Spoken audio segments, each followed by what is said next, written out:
നമസ്കാരം. ഞാൻ അഡ്വക്കേറ്റ് വിനീത് കുമാർ. തിരുവനന്തപുരം കോടതികളിലും അതുപോലെ ഹൈക്കോടതിയിലും പ്രാക്ടീസ് ചെയ്യുന്ന ഒരു അഭിഭാഷകനും അതുപോലെ ഒരു നിയമ അധ്യാപകനുമാണ്. നമുക്ക് ഇന്ന് ഒരു നിയമത്തിൻ്റെ പ്രധാനപ്പെട്ട ഒരു ഭാഗം ഇന്ന് ചെറിയ രീതിയിൽ നമുക്കൊന്ന് ഡിസ്കസ് ചെയ്യാം.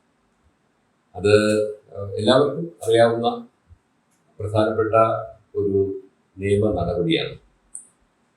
അത് മറ്റൊന്നുമല്ല, ഈ ഫസ്റ്റ് ഇൻഫർമേഷൻ റിപ്പോർട്ട്, അല്ലെങ്കിൽ നമുക്ക് ചുരുക്കി FIR എന്ന് പറയുന്നത്, അതിനെ സംബന്ധിച്ച്. അതിനെക്കുറിച്ച് FIRനെ പറ്റി പറയുമ്പോൾ ആദ്യം ഓർമ്മ വരുന്നത്, നമുക്ക് സാധാരണ ജനങ്ങൾക്കും വിദ്യാർത്ഥികൾക്കും ഒക്കെ അത് മനസ്സിലാക്കേണ്ടത്, ഒരു ക്രിമിനൽ നടപടിയിൽ ഒരു കുറ്റകൃത്യം അന്വേഷിക്കുന്നതിലേക്ക് വേണ്ടി ആദ്യത്തെ ഒരു സ്റ്റെപ്പാണ് എന്ന് പറഞ്ഞു കഴിഞ്ഞാൽ, ഈ ഒരു ഫസ്റ്റ് ഇൻഫർമേഷൻ റിപ്പോർട്ട് തയ്യാറാക്കി അത് കോടതിയിൽ അയക്കാതെ ഒരു ഫസ്റ്റ് ഇൻവെസ്റ്റിഗേഷൻ്റെ ഭാഗം തുടങ്ങാൻ കഴിയില്ല. അപ്പോൾ അതിൻ്റെ പ്രാധാന്യം നമുക്ക് മനസ്സിലാവുമല്ലോ. അതായത് ഒരു കൊഗ്നൈസബിൾ ഒഫൻസിനെ സംബന്ധിച്ചിടത്തോളം, കൊഗ്നൈസബിൾ ഒഫൻസ് എന്ന് പറയുമ്പോൾ സാധാരണ എല്ലാവർക്കും അറിയാവുന്ന ഒരു കാര്യമാണ്. ഒരു കുറ്റകൃത്യം, ആ കുറ്റകൃത്യത്തിൽ മജിസ്ട്രേറ്റിന്റെ അറസ്റ്റ് വാറണ്ട് ഇല്ലാതെ അറസ്റ്റ് ചെയ്യാനായിട്ട് പോലീസിന് ആ കുറ്റവാളിയെ അറസ്റ്റ് ചെയ്യാൻ കഴിയുന്ന കുറ്റകൃത്യങ്ങളെയാണ് കൊഗ്നൈസബിൾ ഒഫൻസ് എന്ന് പറയുന്നത്. അപ്പൊ അങ്ങനെയുള്ള ഒരു കൊഗ്നൈസബിൾ ഒഫൻസിനെ സംബന്ധിച്ച് ആദ്യം ഒരു പോലീസ് സ്റ്റേഷൻ ഹൗസ് ഓഫീസർ എന്നൊക്കെ നമ്മൾ പറയുന്നത്. അപ്പോൾ ആ സ്റ്റേഷൻ ഹൗസ് ഓഫീസർക്ക്, സ്റ്റേഷന്റെ ചുമതലയുള്ള ആ ഓഫീസർക്ക് കൊഗ്നൈസബിൾ ഒഫൻസിനെ കുറിച്ച് ഒരു കുറ്റകൃത്യത്തെ സംബന്ധിച്ച് വിവരം കിട്ടിയാൽ അത് FIR രജിസ്റ്റർ ചെയ്യുന്നതിലേക്ക് വേണ്ടിയിട്ടുള്ള ആദ്യത്തെ നടപടി സ്വീകരിക്കണം എന്നുള്ളതാണ് ആ സ്റ്റേഷൻ ഹൗസ് ഓഫീസറിൽ നിക്ഷിപ്തമായിരിക്കുന്ന കർത്തവ്യം. അപ്പോൾ അങ്ങനെയുള്ള സാഹചര്യത്തിൽ ഈ സ്റ്റേഷൻ ഹൗസ് ഓഫീസർക്ക് ഈ കൊഗ്നൈസബിൾ ഒഫൻസിനെ കുറിച്ച് ഇൻഫർമേഷൻ കിട്ടിക്കഴിഞ്ഞാലുള്ള നടപടികൾ എന്തൊക്കെയാണ് എന്നുള്ളതിനെ കുറിച്ച് ഒരു ചെറിയ വിവരണമാണ് നമുക്ക് ഇന്ന് ഇവിടെ കേൾക്കാനായിട്ട് കഴിയുക. അത് ഞാനൊന്ന് ചെറിയ രീതിയിൽ വിശദീകരിക്കാം. ഞാൻ നേരത്തെ പറഞ്ഞതുപോലെ, ഒരു കൊഗ്നൈസബിൾ ഒഫൻസിനെ സംബന്ധിച്ച് സ്റ്റേഷൻ ഹൗസ് ഓഫീസർക്ക് ഇൻഫർമേഷൻ കിട്ടിയാൽ ആ സ്റ്റേഷൻ ഹൗസ് ഓഫീസർ ഇൻഫോർമെന്റ് എന്ന് ഞാൻ പറയുമ്പോൾ അറിയാം, അത് ചിലപ്പോൾ ഈ കേസിന്റെ വിക്ടിം തന്നെ ആയിരിക്കാം, വാദി തന്നെ ആയിരിക്കാം, ചിലപ്പോൾ വാദിയോ അല്ലെങ്കിൽ വിക്ടിമോ അല്ലാത്ത ആള് തന്നെ വാദിക്കും അല്ലെങ്കിൽ വിക്ടിമിനൊക്കെ വേണ്ടിയിട്ട് വിവരം കൊടുക്കാൻ വന്ന ആളുമായിരിക്കും. അങ്ങനെയുള്ള ആളിനെയാണ് നമ്മൾ ഫസ്റ്റ് ഇൻഫോർമന്റ് എന്ന് പറയുക. അപ്പൊ അങ്ങനെ ഒരു ഫസ്റ്റ് ഇൻഫോർമന്റിൽ നിന്ന് വിവരം ലഭിക്കുമ്പോൾ ആ ലഭിക്കുന്നത് കൊഗ്നൈസബിൾ ഒഫൻസ് ആണ് എന്ന് ഈ സ്റ്റേഷൻ ഹൗസ് ഓഫീസർക്ക് അല്ലെങ്കിൽ അത് ചുമതലയുള്ള ഉദ്യോഗസ്ഥന് ബോധ്യപ്പെടുകയാണെങ്കിൽ, ഈ ഫസ്റ്റ് ഇൻഫർമേഷൻ ആ വാദി അല്ലെങ്കിൽ ആ ഇൻഫോർമന്റ് പറയുന്നത് കൃത്യമായിട്ടും എഴുതിയെടുക്കണം. അതിപ്പോ നമുക്കറിയാം, ഇപ്പം ഈ BNSS വന്നു കഴിഞ്ഞു. പുതിയ ഈ ജൂലൈ 1 മുതൽ പുതിയ നിയമം, അതായത് ഈ ഭാരതീയ നാഗരിക സുരക്ഷാ സംഹിത, അത് നിലവിൽ വന്ന് കഴിഞ്ഞ സാഹചര്യത്തിൽ ചെറിയ വ്യത്യാസങ്ങളോട് കൂടിയാണ് ഇപ്പോൾ അത് നിയമം ഇപ്പം ഈ FIR അല്ലെങ്കിൽ ഫസ്റ്റ് ഇൻഫർമേഷൻ സ്റ്റേറ്റ്മെന്റ് റെക്കോർഡ് ചെയ്യാന്നുള്ളത്. കാരണം എന്ന് വെച്ച് കഴിഞ്ഞാൽ, കഴിഞ്ഞ നിയമം, അതായത് 154 വകുപ്പ് CRPCയിലെ ക്രിമിനൽ നടപടി നിയമത്തിലെ 154 വകുപ്പായിരുന്നത് ഇപ്പോ അത് 173 BNSS. വലിയ വ്യത്യാസങ്ങളൊന്നുമില്ല, ചെറിയ കൊച്ചു വ്യത്യാസങ്ങളുണ്ട്. ഇപ്പം ഉദാഹരണത്തിന് നമുക്ക് ഈ ഇൻഫർമേഷൻ ടെക്നോളജി ആക്ട് വന്നതിന് ശേഷമുള്ള പല കാര്യങ്ങളും ഇതിനകത്ത് ഈ പുതിയതായിട്ട് വന്നിരിക്കുന്ന BNSSലും റിഫ്ലക്ട് ചെയ്യുന്നു. നേരത്തെ ആണ് എങ്കിൽ ഇങ്ങനെ ഒരു കൊഗ്നൈസബിൾ ഒഫൻസിനെ കുറിച്ച് വന്ന വിവരങ്ങൾ അത് ഇൻ റൈറ്റിങ്ങിൽ, അതായത് ഓറലി പറഞ്ഞാൽ, വായ്മൊഴിയായി പറഞ്ഞാൽ അത് റെക്കോർഡ് ചെയ്യണം എന്നുള്ളതായിരുന്നു. ഇപ്പോൾ ആക്ച്വലി അവിടെ ഒരു വ്യത്യാസം എന്ന് പറഞ്ഞു കഴിഞ്ഞാൽ, ഓറലി ഇൻഫർമേഷൻ വരികയോ അല്ലെങ്കിൽ അത് ഇലക്ട്രോണിക് ആയിട്ട് ഇൻഫർമേഷൻ സ്റ്റേഷൻ ഹൗസ് ഓഫീസർക്ക് കൊടുക്കാമെന്നും ഉള്ള ഒരു ഭാഗം കൂടി ഇതിനകത്ത് വന്നിട്ടുണ്ട്. അപ്പോൾ അങ്ങനെയാണ് എന്നുണ്ടെങ്കിൽ ഇത് രണ്ടും തമ്മിൽ വ്യത്യാസം എന്ന് പറയുന്നത്, നേരത്തെ ഈ 154 വകുപ്പ് CRPC പറഞ്ഞിരിക്കുന്നത് പ്രകാരം ഒരു ഓറലായിട്ട് അല്ലെങ്കിൽ വായ്മൊഴിയായിട്ട് കിട്ടുന്ന ഒരു സ്റ്റേറ്റ്മെന്റ് ആണെങ്കിൽ യാതൊരു വ്യത്യാസവുമില്ല. കൃത്യമായിട്ടും അത് ആ വാദി അല്ലെങ്കിൽ ഫസ്റ്റ് ഇൻഫോർമന്റ് പറയുന്ന അതേ വാക്കുകളിൽ അത് എഴുതിയെടുത്തിരിക്കണം എന്നാണ്. അത് എഴുതിയെടുത്ത് പൂർത്തിയായി കഴിഞ്ഞാൽ പിന്നീട് ഈ ഓഫീസർ, റെക്കോർഡ് ചെയ്യുന്ന ഓഫീസർ നേരിട്ട് തന്നെയോ അല്ലെങ്കിൽ അദ്ദേഹം ചുമതലപ്പെടുത്തുന്ന വ്യക്തിക്കോ പ്രകാരം എഴുതിയെടുക്കാം. അങ്ങനെ എഴുതിയെടുത്തു കഴിഞ്ഞാൽ അത് ആ ഫസ്റ്റ് ഇൻഫോർമന്റിനെ വായിച്ച് കേൾപ്പിക്കും.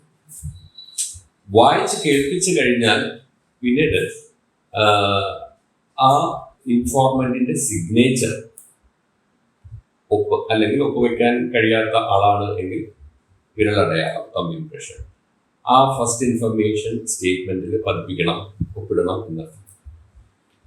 അപ്പോൾ ഉടനെ തന്നെ അങ്ങനെ എടുത്തു കഴിഞ്ഞാൽ, വായിച്ച് കേൾപ്പിച്ച് ഒപ്പിട്ട് കഴിഞ്ഞാൽ ഒരു കോപ്പി, ഫ്രീ കോപ്പിക്ക് ഈ ഫസ്റ്റ് ഇൻഫോർമന്റിന് അർഹതയുണ്ട്. ഉടനെ തന്നെ ആ കോപ്പി കൊടുക്കണമെന്നാണ് നിയമം പറയുന്നത്. അപ്പോൾ FIR രജിസ്റ്റർ ചെയ്യുന്നതിലേക്ക് ഈ ഫസ്റ്റ് ഇൻഫർമേഷൻ സ്റ്റേറ്റ്മെന്റ് കിട്ടിക്കഴിഞ്ഞു. കാരണം ഇത്രയും പൂർത്തിയായി കഴിഞ്ഞാൽ ഗവൺമെന്റ് പ്രിസ്ക്രൈബ് ചെയ്തിരിക്കുന്ന ഒരു ബുക്ക് എല്ലാ പോലീസ് സ്റ്റേഷനിലും സൂക്ഷിച്ചിരിക്കണം എന്നാണ് നിയമം പറയുന്നത്.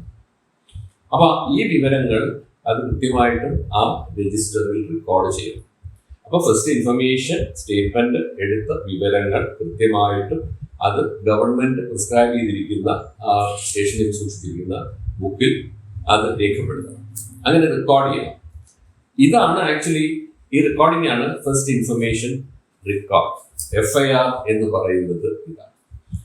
അപ്പൊ എന്നിട്ടോ ഈ FIR ഇങ്ങനെ റെക്കോർഡ് ചെയ്യപ്പെടുന്നത് ഉടനെ തന്നെ ഈ ഫസ്റ്റ് ഇൻഫർമേഷൻ സ്റ്റേറ്റ്മെന്റും ഈ രജിസ്റ്റർ ചെയ്തിരിക്കുന്ന FIR ഫസ്റ്റ് ഇൻഫർമേഷൻ റെക്കോർഡ് ചെയ്തിരിക്കുന്ന ആ രജിസ്റ്ററിൽ ഉൾപ്പെട്ടിരിക്കുന്ന അതിന്റെ ഒറിജിനൽ അസൽ സഹിതം കോടതിക്ക്, ഏത് ജൂറിസ്ഡിക്ഷനകത്ത് വരുന്ന മജിസ്ട്രേറ്റ് കോടതിയാണോ ആ മജിസ്ട്രേറ്റ് കോടതിയിലേക്ക് അത് ഫോർവേഡ് ചെയ്തിരിക്കണം എത്രയും വേഗം.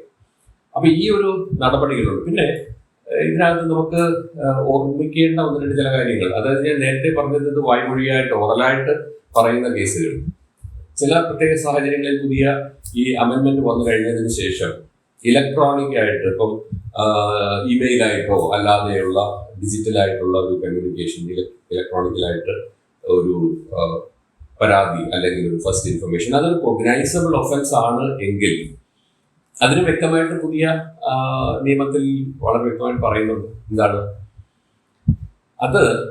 ഈ അങ്ങനെ ലഭിക്കുന്ന ഉദ്യോഗസ്ഥൻ, സ്റ്റേഷൻ ഹൗസ് ഓഫീസർ, അദ്ദേഹം അത് ഉടനെ തന്നെ റെക്കോർഡിലേക്ക് സൂക്ഷിക്കണമെന്നാണ്, റെക്കോർഡിലേക്ക് എടുക്കണമെന്നാണ് നിയമം പറയുന്നത്.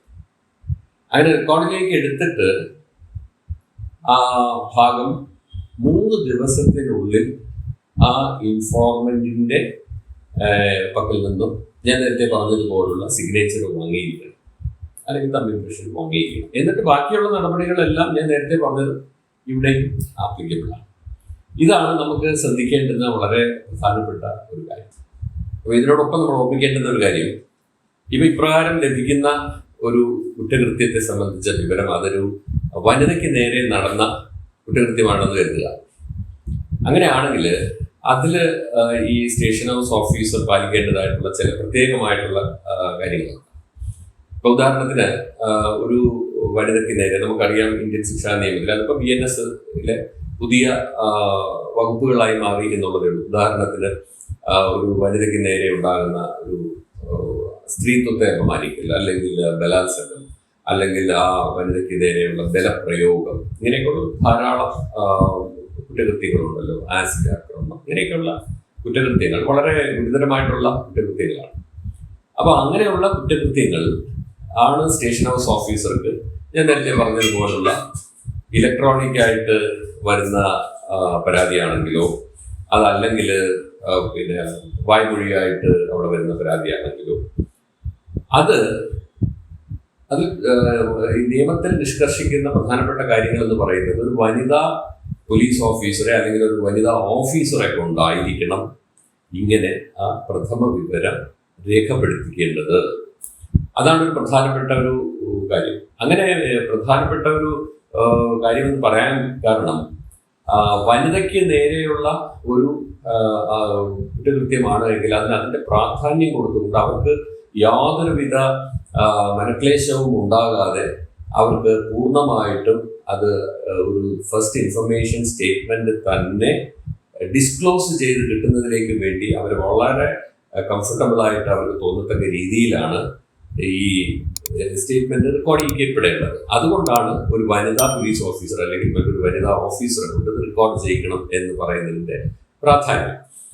ഇനി ഇപ്രകാരം ഞാൻ ഈ പറഞ്ഞ കുറ്റകൃത്യങ്ങളെ സംബന്ധിച്ചൊക്കെ തന്നെ അത് ഏതെങ്കിലും തരത്തിൽ മാനസികമായിട്ടോ അല്ലെങ്കിൽ ശാരീരികമായിട്ടോ വെല്ലുവിളി നേരിടുന്ന ഒരു വനിതയാണ് എന്ന് കരുതുക. അവിടെയും ഒരു ചെറിയൊരു പ്രാധാന്യമുള്ളത്, അങ്ങനെയുള്ള വനിതകൾക്ക് നേരെയുള്ള ഒരു കുറ്റകൃത്യം റിപ്പോർട്ട് ചെയ്യപ്പെട്ടാൽ ബാക്കിയുള്ള സ്റ്റേറ്റ്മെന്റുകളും മറ്റ് നടപടികളുമൊക്കെ അവർക്ക് ഏറ്റവും സൗകര്യപ്രദമായിട്ടുള്ള അല്ലെങ്കിൽ ആ വനിതയ്ക്ക് സൗകര്യപ്രദമായിട്ടുള്ള സ്ഥലത്ത് പോയി ഈ ഉദ്യോഗസ്ഥൻ അത് രേഖപ്പെടുത്തണം. അങ്ങനെയാണ് നിയമം നിഷ്കർഷിക്കുന്നത്. ഇതൊക്കെയാണ് ഒരു വ്യത്യാസം എന്ന് പറയുന്നത്. അതുപോലെ തന്നെ ഇപ്പോൾ ഈ വനിതകൾക്ക് നേരെ ഉണ്ടായ ഏതെങ്കിലും അതിക്രമം റിപ്പോർട്ട് ചെയ്യപ്പെട്ടു കഴിഞ്ഞാൽ എത്രയും വേഗം വളരെ അടിയന്തരമായിട്ട് നമ്മൾ നേരത്തെയുള്ള ക്രിമിനൽ നടപടി നിയമത്തിലെ 164 വകുപ്പെന്ന് നമ്മൾ നിരവധി കേട്ടിട്ടുണ്ട്. 164 സ്റ്റേറ്റ്മെന്റ് എന്നൊക്കെ നമ്മൾ കേട്ടിട്ടുണ്ടല്ലോ. അതിന്റെ പുതിയ നിയമം അനുസരിച്ചും അതിൽ വ്യത്യാസമൊന്നുമില്ല. ഇപ്പൊ എന്തായാലും ഈ കുറ്റകൃത്യം അങ്ങനെ റിപ്പോർട്ട് ചെയ്യപ്പെട്ട വനിത പറയുന്ന ആ പരാതിയെ പറ്റിയോ അവർക്കുണ്ടായ അനുഭവത്തെ പറ്റിയോ എത്രയും വേഗം ഒരു മാജിസ്ട്രേറ്റിന്റെ മുമ്പാകെ കൊണ്ടുപോയി അവിടെ അവരെ സ്റ്റേറ്റ്മെന്റ് റെക്കോർഡ് ചെയ്യിപ്പിക്കുക, പരിശോധനയ്ക്ക് വിധേയമാക്കുക എന്നൊക്കെയുള്ള കാര്യങ്ങൾ ബാക്കി തുടർന്ന് നടക്കും. അപ്പൊ ഇത് ഈ പറഞ്ഞിരിക്കുന്ന പുതിയ നിയമത്തിലാണെങ്കിലും, അതായത് പഴയ നമ്മളെ 154 CRPCയിലാണെങ്കിലും ഇപ്പോൾ BNSSന്റെ ഈ 173 വകുപ്പ് പ്രകാരമാണെങ്കിലും ഈ മജിസ്ട്രേറ്റിനെ കൊണ്ട് റെക്കോർഡ് ചെയ്യിക്കുക എന്നുള്ളതൊക്കെ തന്നെ വളരെ പ്രധാനപ്പെട്ട ഒരു കാര്യമായിട്ട് തന്നെ ഈ വകുപ്പുകളിൽ പറയുന്നുണ്ട്. പിന്നെ നമ്മൾ ഓർക്കേണ്ട ഒരു കാര്യം എന്ന് പറയുന്നത്, ഇപ്പോൾ ഇങ്ങനെ ഏതെങ്കിലും തരത്തിൽ ഒരു കോഗ്നൈസബിൾ ഒഫൻസ് റിപ്പോർട്ട് ചെയ്യപ്പെട്ടാൽ ചിലപ്പോൾ ഈ സ്റ്റേഷൻ ഹൗസ് ഓഫീസർക്ക്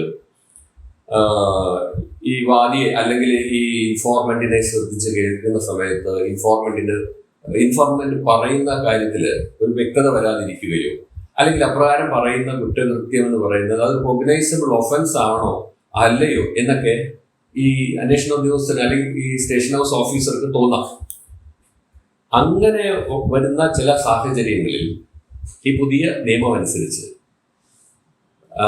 ഒരു പ്രധാനപ്പെട്ട ഉത്തരവാദിത്വം ഈ അന്വേഷണ ഉദ്യോഗസ്ഥരുണ്ട്. അതായത് മറ്റൊന്നുമല്ല, നേരത്തെ ഈ ക്രിമിനൽ നടപടി നിയമത്തിലെ 154 വകുപ്പിൽ ഇല്ലാതിരുന്ന ഒരു കാര്യമാണ് ഈ പറഞ്ഞിരിക്കുന്ന ഒരു പുതിയ ഭാഗമായിട്ട് ആഡ് ചെയ്ത് വന്നിരിക്കുന്നത്. അതായത് ഈ പ്രിലിമിനറി ഇൻക്വയറി എന്ന് പറയും. അപ്പൊ പ്രിലിമിനറി ഇൻക്വയറി എന്ന് പറയുന്നത് എന്തിനാന്ന് വെച്ച് കഴിഞ്ഞാൽ ഈ കുറ്റകൃത്യത്തെ പറ്റി റിപ്പോർട്ട് ചെയ്ത് കിട്ടിയത് അത് കോഗ്നൈസബിൾ ഒഫൻസ് ആണോ ഇല്ലയോ എന്ന് വെരിഫൈ ചെയ്യുന്നതിലേക്കാണ്. കാരണം അങ്ങനെ വെരിഫൈ ചെയ്ത് കോഗ്നൈസബിൾ ഒഫൻസ് ആണ് എന്ന് കണ്ടു കഴിഞ്ഞാൽ അത് ഉടനെ തന്നെ നേരത്തെ പറഞ്ഞതുപോലുള്ള നടപടികൾ പൂർത്തിയാക്കി FIR എടുത്തിരിക്കണം. അതായത് സ്റ്റേറ്റ്മെന്റ് റെക്കോർഡ് ചെയ്ത് അത് റെഡ്യൂസ് ടു റൈറ്റിംഗ് എന്ന് പറയുന്നത്, എന്നിട്ട് ബാക്കി സിഗ്നേച്ചർ ഒക്കെ മേടിച്ച് നേരത്തെ പറഞ്ഞ അതേ കാര്യങ്ങൾ ഇവിടെയും നടക്കണം.